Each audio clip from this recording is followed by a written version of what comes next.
मेरे YouTube channel tally ज्ञान सागर पे आप सभी का स्वागत है। पिछले क्लास में हम लोग सीखे थे लेजर क्रिएशन टैली प्राइम पे कैसे करते हैं। आज हम लोग सीखेंगे स्टॉक क्रिएशन। तो स्टॉक क्रिएशन दो तरह के हो सकता है, एक ऑफलाइन एक ऑनलाइन।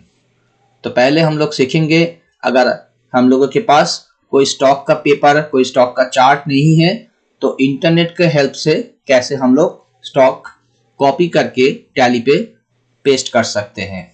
तो इसके लिए पहले हम लोग को जाना पड़ेगा गूगल।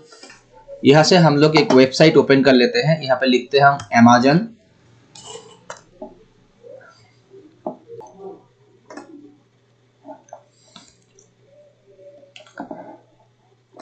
यहाँ पे कोई भी स्टॉक सर्च कर लेते हैं, मोबाइल सर्च करते हैं। तो यहाँ पे डिफरेंट मोबाइल का ब्रांड आ गया है। जैसे हम लोग 2-3 ब्रांड चूज कर लेंगे। जैसे पहले लेता हूँ सैमसंग, उसके बाद लेते हैं ओप्पो, और यहाँ से कोई भी एक रेडमी। तो ये तीनों ब्रांड ही शो करेगा, बाकी ब्रांड शो नहीं करेगा। यहाँ पे हम चाहते हैं कि ये जो स्टॉक है ये स्टॉक हमारा टैली पे आ जाए। तो इसके लिए हम लोग कॉपी पेस्ट करके यहाँ से स्टॉक को टैली पे भरेंगे। तो पहले हम लोग क्लिक कर लेते हैं कोई भी स्टॉक के ऊपर। सैमसंग का ये जो फोन है इस पर क्लिक करते हैं। अब देखिए आ गया है Samsung Galaxy S23 plus 5G। तो यहाँ से हम लोग क्या करेंगे, यहाँ से हम लोग फोन नेम को सिलेक्ट कर लेंगे। इसके बाद प्रेस करेंगे Ctrl+C, हो गया कॉपी। फिर टैली पे आएंगे, यहाँ पे गेटवे ऑफ टैली, यहाँ से क्रिएट, यहाँ से आ जाएंगे स्टॉक आइटम, यहाँ पे कर देंगे पेस्ट, Ctrl+V। प्रोडक्ट का नेम देने के बाद हम लोग को डिस्क्रिप्शन देना पड़ेगा। डिस्क्रिप्शन कभी कभी यहाँ पे शो नहीं करता है। अगर शो नहीं करता है तो प्रेस करना पड़ेगा F12। यहाँ से आना पड़ेगा provide description for stock items, इसको करना पड़ेगा यस। इसके बाद सेव, फिर जाना पड़ेगा, फिर इसको सिलेक्ट करना पड़ेगा डिस्क्रिप्शन के लिए, Ctrl+C, फिर टैली पे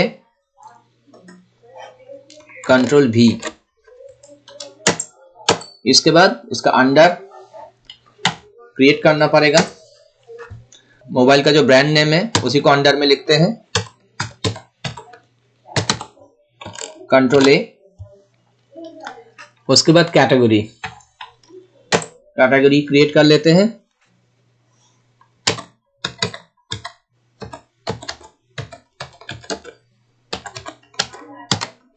मोबाइल एक इलेक्ट्रॉनिक प्रोडक्ट है तो उसी को लिखे हैं इलेक्ट्रॉनिक प्रोडक्ट।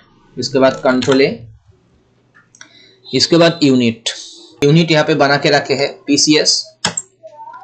अगर नहीं बनाया हुआ तो क्रिएट में जाना पड़ेगा, यहाँ पे लिखना पड़ेगा PCS, लिख के एंटर देके सेव करना पड़ेगा। तब बना के रखे इसलिए यहाँ से लेते हैं PCS। इसके बाद आते हैं सेट स्टैंडर्ड रेट्स पे। कभी कभी ऐसा होता है कि ये ऑप्शन यहाँ पे शो नहीं करता है, तो F12 प्रेस करना पड़ेगा और यहाँ से provide standard buying and selling rates, इस कॉन्फ़िगरेशन को यस करना पड़ेगा। उसके बाद Ctrl+A, तो यहाँ पे आ जाते हैं सेट स्टैंडर्ड रेट्स। फिर इसको यस करना पड़ेगा और एंटर देना पड़ेगा। यहाँ पे 2 कॉलम आते हैं, standard cost and standard selling price. By default एक डेट को पकड़ ले रहे हैं, तो हम लोग को यहाँ पे लिखना पड़ेगा इसका खरीदने वाला दाम। अमेज़न में जाएंगे,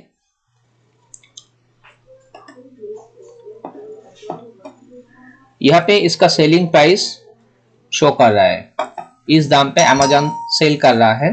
तो हम लोग जब खरीदेंगे इससे कम में खरीदेंगे। लिखेंगे इसका कॉस्ट प्राइस मान लीजिए हम खरीदे हैं 90999 इस दाम पे, और आ जाएंगे स्टैंडर्ड सेलिंग प्राइस में।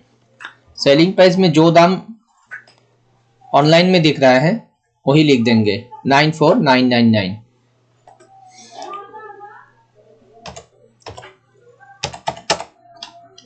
ये हुआ हमारा standard cost and standard selling price. Online में जिस दाम पे बिक रहा है उसी दाम पे हमारे शॉप से भी बिकना चाहिए, इसीलिए सेम प्राइस। या फिर और एक चीज हो सकता है, मान लीजिए अप्रैल में 90,999 में हम परचेस किए हैं, ऐसा हो सकता है कि मई मंथ से कॉस्ट प्राइस बढ़ेगा 91,999 और यहां से तब सेलिंग प्राइस भी मई मंथ में बढ़ जाएगा 95,999। तो इस मेथड में भी हो सकता है।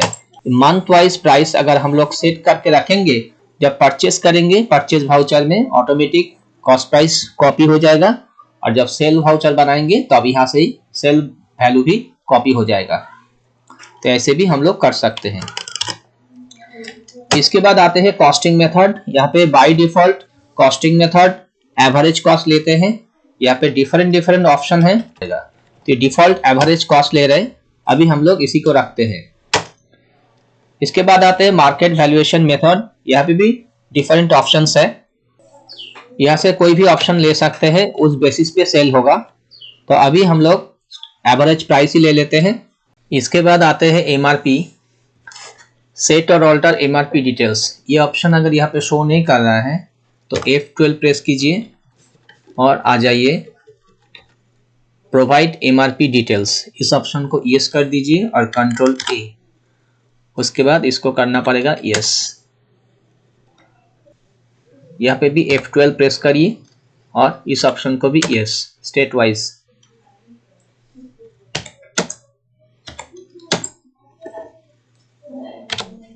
किसी भी एक डेट दे देते हैं, यहाँ पे स्टेट का नेम आ जाएगा, स्टेट वाइज एमआरपी हम लोग सेट कर सकते हैं। यहाँ से इस प्रोडक्ट का एमआरपी मान लीजिए 1 लाख है।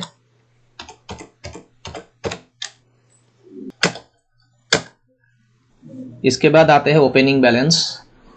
अगर ये प्रोडक्ट कंपनी में पहले से कुछ है, जैसे मान लीजिए पिछले साल में खरीदे थे, वो अभी पूरा सेल आउट नहीं हुआ है, तो अगर कुछ सामान पड़ा हुआ है गोडाउन में या दुकान में, तो यहाँ पे हम लोग को बताना पड़ेगा कि कितना पीस रह गया है। यहाँ पे मान लीजिए 10 पीस। जैसे ही देंगे, गोडाउन पहले से हम बना के रखे हैं, इसलिए 2 गोडाउन राइट साइड में शो कर रहा है। यहाँ से हम लोगों को बोलना पड़ेगा कि ये स्टॉक कौन सा गोडाउन में पड़ा हुआ है। हम ले लेते हैं पार्क स्ट्रीट। अगर दोनों गोडाउन में आधा आधा करके हैं तो वो भी हम कर सकते हैं, जैसे 5 पार्क स्ट्रीट 5 मेन लोकेशन, या तो अगर पार्क स्ट्रीट में ही टोटल 10 है तो यहाँ पे हम लोग को लेना पड़ेगा। इसके बाद आते हैं ओपनिंग क्वांटिटी का रेट। ये एक फॉर्मूला के ऊपर भी कैलकुलेट किया जा सकता है। अभी के लिए हम लोग इसका जो परचेस प्राइस है वही दे देते हैं।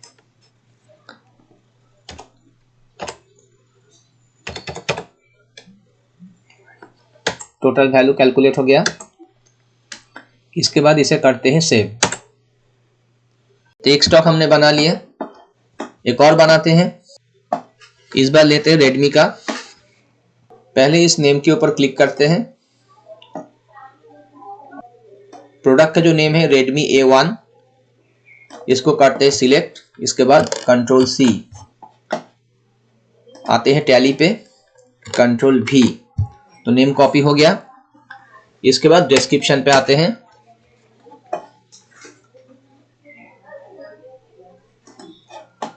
प्रोडक्ट का जो डिस्क्रिप्शन है यहां से स्टार्ट होता है, इसको करते हैं सिलेक्ट। इसके बाद कंट्रोल C,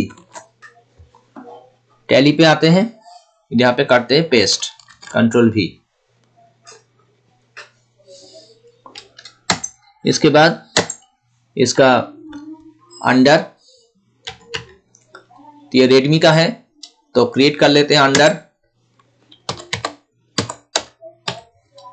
कंट्रोल V।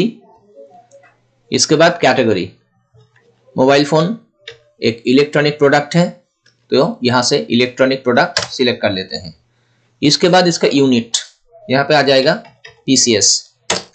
एक स्टॉक अगर एक बार बन गया तो सेकेंड टाइम इस कंपनी में और नहीं बना सकते। सेम स्टॉक दोबारा बनाने की कोशिश करते हैं।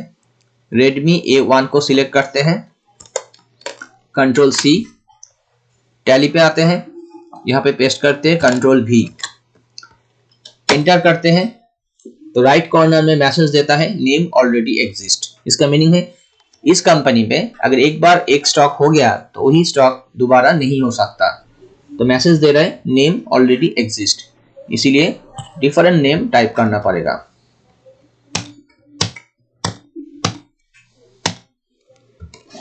इसके बाद हम लोग सीखेंगे ऑफलाइन स्टॉक एंट्री। तो हम लोग आ जाएंगे गेटवे ऑफ टैली, यहां से क्रिएट। इसके बाद हम लोग को स्टॉक क्रिएट करना है तो इसलिए हम लोग आ जाएंगे स्टॉक आइटम पे। यहां से स्टॉक का जो नेम है हम लोग को लिखना पड़ेगा। ये ऑफलाइन स्टॉक एंट्री है इसलिए हम लोग को हाथ से टाइप करना पड़ेगा। लस्सी, जिससे वो बनता है पूरा डिस्क्रिप्शन या नोट्स में डाल सकते हैं। ग्रुप क्रिएट कर लेते हैं, अंडर जिसको बोलते हैं।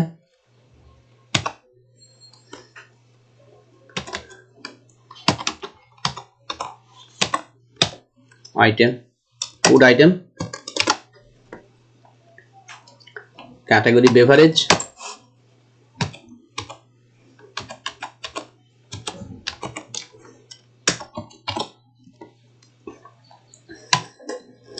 इसके बाद यूनिट क्रिएट करना पड़ेगा।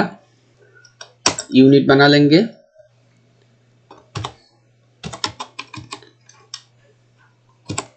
क्लास,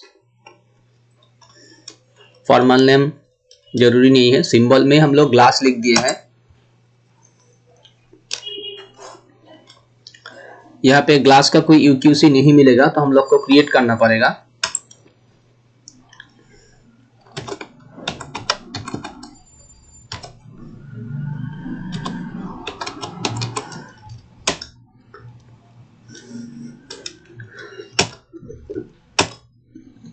इसके बाद यूनिट, सिंगल यूनिट देने के बाद एक और यूनिट हम लोग को क्रिएट करना पड़ेगा। F12 करते हैं, यहाँ पे स्क्रॉल डाउन करके नीचे आते हैं। Provide units of measurement for stock items, use alternative units, इस ऑप्शन को कर देंगे यस। कंट्रोल A, यहाँ पे लिखना पड़ेगा, मान लीजिए 200 millilitre, 200 millilitre equal to 1 glass. तो ऐसे लस्सी का स्टॉक क्रिएट होता है। इसके बाद आ सकता है प्लेन टोस्ट,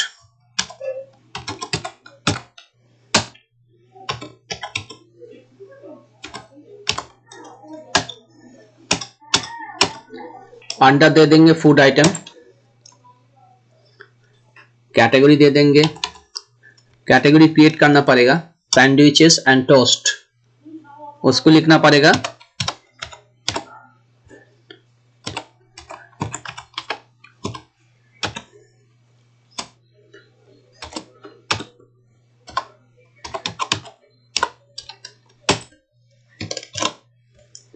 टोस्ट जो है प्लेट में बिका जाता है तो इसीलिए यूनिट बना लेंगे प्लेट। अगर सिंबल प्लेट लिख दिए, फॉर्मल नेम प्लेट नहीं लिख सकते हम लोग, न्यू यूक्यूसी क्रिएट कर लेते हैं।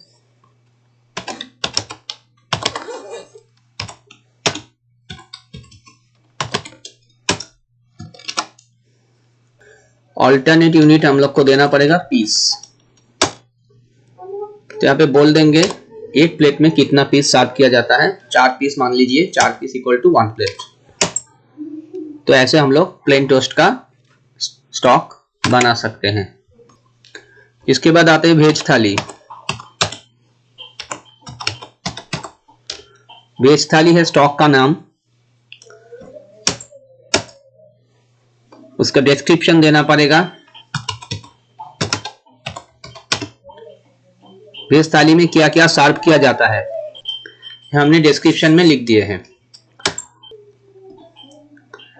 अब आते हैं अंडर में फूड आइटम और इसका कैटेगरी होगा थाली।